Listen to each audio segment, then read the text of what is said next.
We've previously driven the full length of old Route 66 from downtown Chicago to the shores of the Pacific Ocean in Santa Monica, California.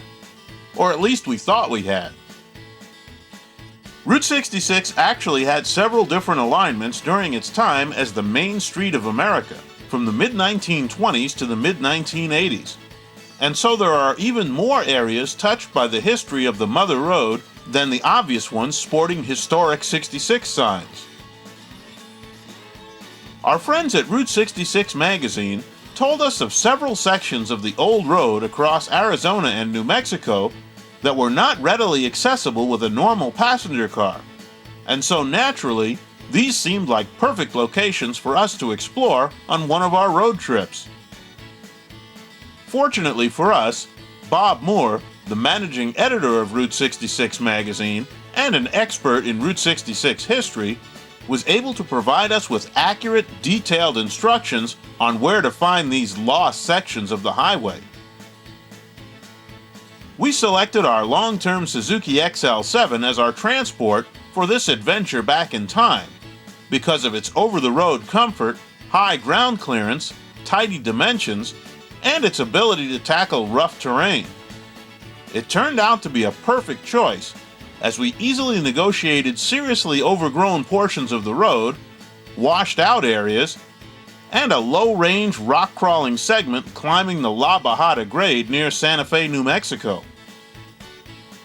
That particular section of Route 66 was part of the original alignment of the road and was one of the areas never treated to pavement. In fact, in the early days, of the original 2,400 plus miles of the route, only 800 were paved. The area of the La Bajada grade turned out to be our favorite of the sections we covered, not only because of the fun of driving it, but also because of its relatively remote location.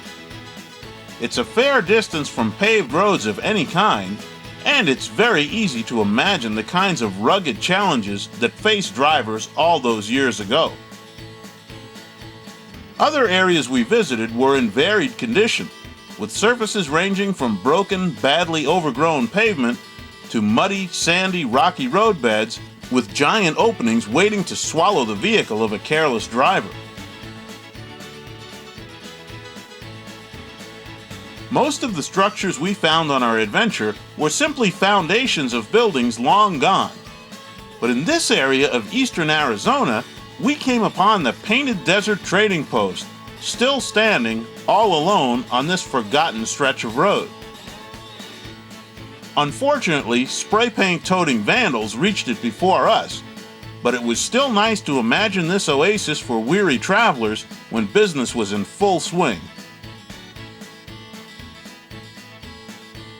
Just down the road from the trading post, this bridge across the Dead River is still in good shape, and it provides a vantage point to check out some of the old cars used to control riverbank erosion.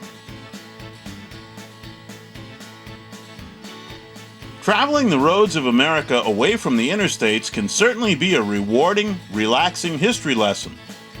Traveling roads that have been abandoned and bypassed is even more so. Our Suzuki was up to the challenge as usual and handled everything in stride. If you're interested in the history of the Mother Road, make sure you check out Route 66 magazine. You'll find a link on our website for them, and we'll be doing some more features with them in the coming months.